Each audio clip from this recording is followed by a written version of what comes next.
To get it running on the Steam Deck, the only thing we needed to do was turn it on and then hand it to testing. It was that easy.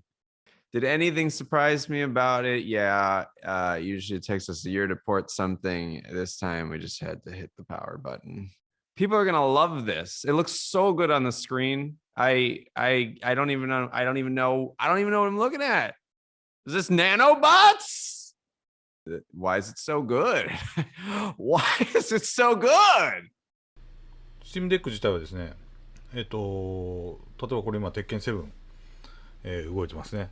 まあ当たり前ですけど、PC 版の、Steam 版の鉄拳7が、ガリガリ動いてるんですけども、これ特にじゃあこれをに Steam Deck 用になんか我々じゃあ作業したかというと、まあぶっちゃけ何もしてないですね。まあ、基本的に、シェアリングとインストールの、2パターンで動作確認してますけど、基本的にはいわゆるね、バルブさんが作ったこの Windows のソフトを動かすこの、プロトンと言われるものがほとんど、いろいろ何でも対応してくれてたのでもう渡された時にはなんか、何不自由なく、遊べる状態になってたということで、まあ、そこはちょっとかなり、はい、これも弊社のエースコンバットですね。エースコンバットとかこうバリバリ、これじゃわかんねえか、はい、こうくるくるっと水平線見えてますけど、こうね、はい、エースコンバットなんかも墜落する。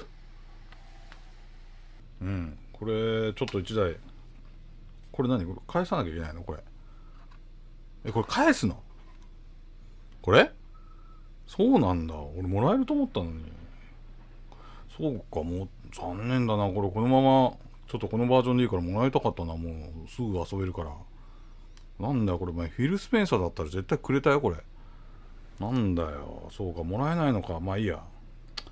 まあいや、もう出たら僕も絶対に買いますんで、Steam Deck、皆さんも、ぜひ、これ遊んでみてください。なんかね、やって割とね、そのカタログタイトル、昔のタイトルとかここで動くと感動しますよ。はい。情報がギュッとね、ここに凝縮されてて、遊ぶとなんかおーっていう、はい、なんか喜びはあります。ぜひ皆さん、体験してみてください。では、バンダイナムコエンターテインメントの原田でした。Whenever we take on the task of working on new hardware, it's usually a big deal. There's a ton of pre-planning involved, figuring out how it all works, how long it's going to take, and how well it's going to perform. So you can imagine our surprise when we loaded Rogue Legacy 2 on the Steam Deck and it just started working. Like full FPS, no hitches, no work done on our end whatsoever. It was even running the PC build through Proton. We could have made a Linux version, but we just didn't need to. And I think what's more surprising than it just running was how it ran. When we started development on Rogue Legacy 2, we wanted to make sure it was super easy to play the game on keyboard, mouse, or gamepad. What we didn't take into account, though, was the trackpad and the touchscreen, which are inputs that the Steam Deck supports.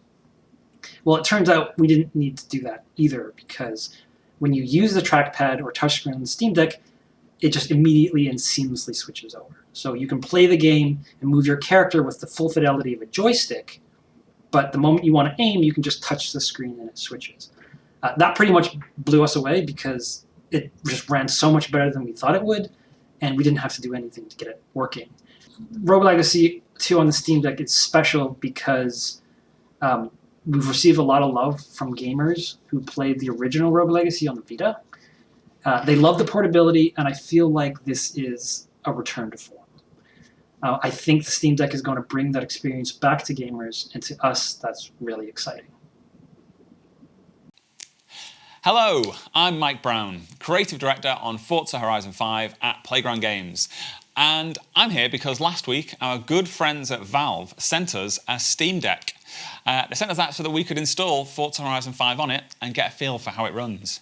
So once you've logged into your Xbox Live account, you can go and download Forza Horizon 5, and you can jump right in. It's with a few well-chosen graphical settings. The experience is genuinely really, really good looking and really, really fun. The Steam Deck is a really, really great piece of kit, and I think people are going to have a real fun time playing Forza Horizon 5 on it. Hi, my name is Steve Philby. I'm the CEO of Evil Empire and marketing manager at Motion Twin. Today I want to talk to you guys a little bit about our experience with bringing Dead Cells to the Steam Deck. So it was a little surprising for us in the sense that we received the hardware, which we were all very excited about, and we plugged it in, charged it up, put Dead Cells on it, and that was it. It just worked. So for us, given that we already had a Linux build, we just didn't have to do anything. So it was kind of surprising from that perspective. And then on top of that, it was actually quite fun because it's a nice piece of equipment. It feels good in your hands. You can remap all of the buttons, so you can use the little back buttons on the thing, which in Dead Cells is kind of cool in terms of reaction speed. Overall, yeah, it was for us the only thing I think that we had to do that was sort of like standard in terms of bringing a game to a new console was request validation in the back end of Steam, which took like 24 hours or something like that because the game runs perfectly. So yeah, it's I think probably as far as handheld experiences goes, it's definitely Dead Cells as close to the PC version that you're going to get, the PC console version. So yeah, definitely a positive experience all around for us. We didn't have to do anything, no optimizations, nothing special. We didn't have to degrade anything. It just ran, and it ran well, and it looked good, and it looked like it was intended to look. And so when you think about that, with so little development effort, that is quite a feat. I mean, like, so now for the first time, you actually can have your PC game play on a portable device the way that it's supposed to be played, and that without actually, to be honest, doing anything.